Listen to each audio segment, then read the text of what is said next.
to the world there, Kirkpatrick. Thanks for dropping in. God bless everybody. I got a short story tonight, and stick around for the end because I got a major announcement, and best kept secret on YouTube, telling you. Anyway, story. I'm not more to get into news and stuff anymore. I kind of done away. I even took the apps off my phone. I don't want to be ruled and controlled by a news media. So, but I couldn't help to overhear the other day some guys at the water cooler kind of talking, about UFOs. Yeah, they real now. They got evidence and all this stuff. I just walked on by, I wasn't going to join that conversation. But I can tell you of two of my experiences in my life to where I didn't know if it was a UFO or an atomic bomb going off. Scared the living bejesus out of me. One was back when I was in high school and went to a party up on Lake Jackson. That's about 40 miles from here. We got a nice lake here, Sinclair.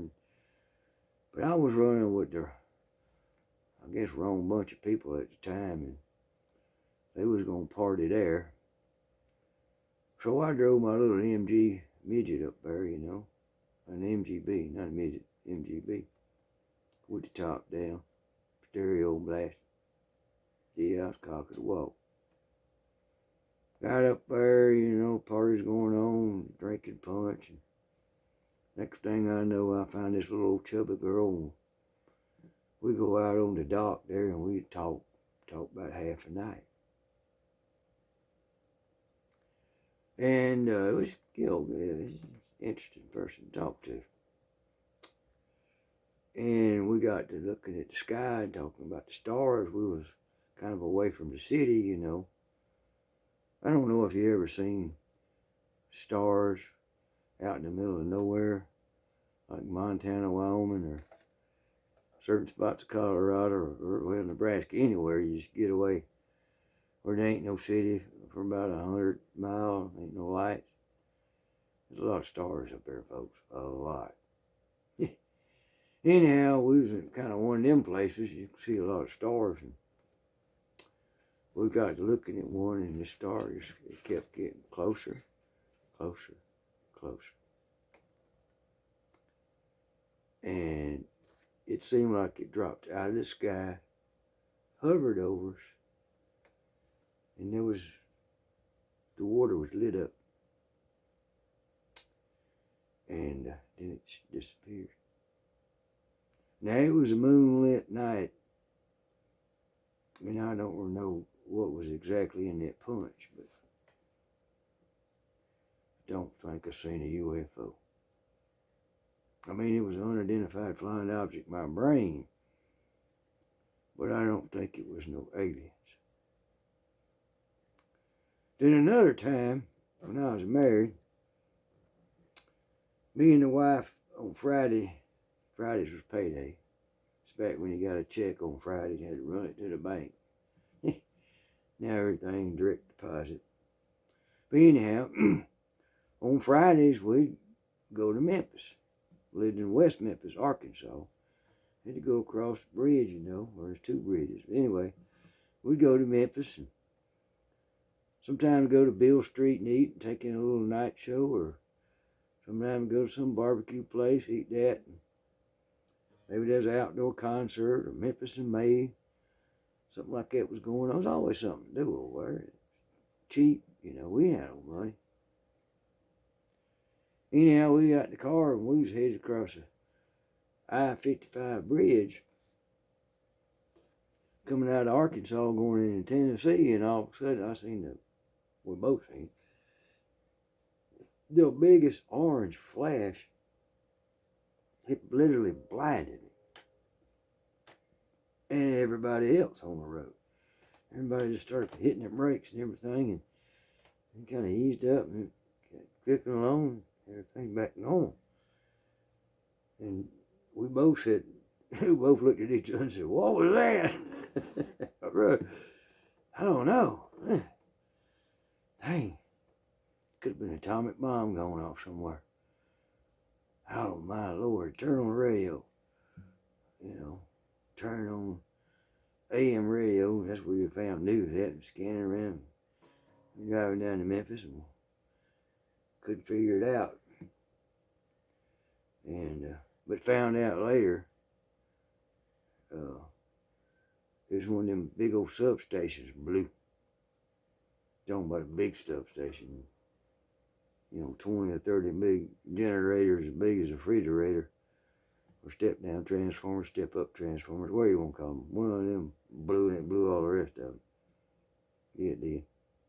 That was a sight. I mean, I literally thought for a second, atomic bomb done going off. We wasn't too far from Millington Air Base. I don't know if y'all know where that's at, but that's up near Dyersburg, Tennessee. About 60 miles. Not nuclear bomb would have gone off. Yeah, we could have seen the flash off of it. But we drove into town, and then the whole town was kind of scary at the time. Everybody's walking around looking. Did you see that? Did you see that? Did you see that? Yeah, well, I don't know. We'll find out. Somebody got a cop or something, stopped them, asked them, and that's what it was. Power station blew. Man, I didn't know if a UFO didn't come down and snatch my soul or what, or an atomic bomb didn't go off. Didn't know. But anyhow, let's see how I can put this. There's the news. Thanks for sticking around for the news. Here's the news. I'm going to still play guitar. I'm going to still tell stories. But I got a project. And I'm fixing to do. And my good buddy, Brandon Eddy, said, well, you need to film it. And I said, well, there's a lot of that stuff out there. He said, well, nobody's got a take like you had on it. I said, well, okay, I'll do it. So anyhow, for those that know me, know I got some property in Hancock County, Georgia, that I bought one of those sheds, converted it into a cabin, and ran it completely off of solar power. Well, it got broke into about 7 years ago. They stole all my stuff, all my solar power, my gas logs. They just stripped all my tools. And I lost interest in it. So, it's been a while. I've had some security. I had a fence put around the property. I actually had a fence 8 foot tall put around the cabin. So that's probably overkill. Anyway, now the second part of the story is I got some other property where I've got some other cabins that I'm pulling out of there. Yeah, let's say it that way. And so I got 2 cabins I'm moving to my Hancock County property.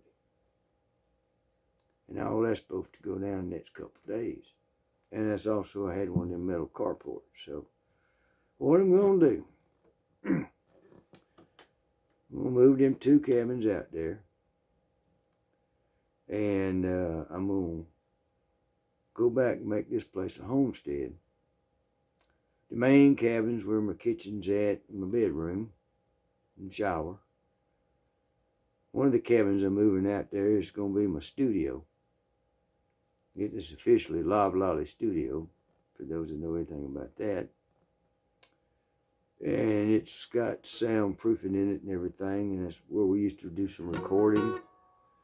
And lightning hit and tore up our equipment, so I'm moving that out there. And I'll put solar power to that. And I also got a big 36-foot cabin that I picked up from a dude. And that's going to be my shop. Yeah. Where I put all the, where you put stuff. And what we're going to do, we're going to start a little homestead there. well, I won't call it a homestead because I won't move there full time because I still got a 95-year-old mother I'm taking care of. So, but it'll be somewhere I go every day for a little bit. But anyway, I'm going to show you how I do solar power. I'm going to show you how I did the inside of these cabins. I'm going to show you how Ed did it. And Ed's going to do it. I got some more to do. That's what I'm saying. So I thought I'd film all that junk. So we'll have another little group of videos come out. I'll try to do 2 a week. Show you before and after pictures. And yeah, it'd be interesting. Follow me along. Yeah. Yeah. Shed the house, shed the cabin, and how to live totally off grid. Yep. Gonna do rainwater catchment. Yep. We may even poop in the bucket. But I'll show you how to do it on the cheap. I'm sure there'll be some sponsors come along want to push their products, but I just go with what I know. One of the ones I know want to sponsor me, fine. If not, that's fine too. I'm not in this for sponsorship. I'm in this to educate people on how I do things. And I don't always do things right, don't get me wrong. But this old fool right here, he's been around the block or two. I know a bunch of stuff that saves you some money. So let's do that. Let's all get together and let's go forward. And Hancock County off-grid property. Here we go. Shh. Best keep it on YouTube now, secret. Ed Kirkpatrick, thanks for stopping by. God bless everybody. Let's go out here with one now. You want to do something like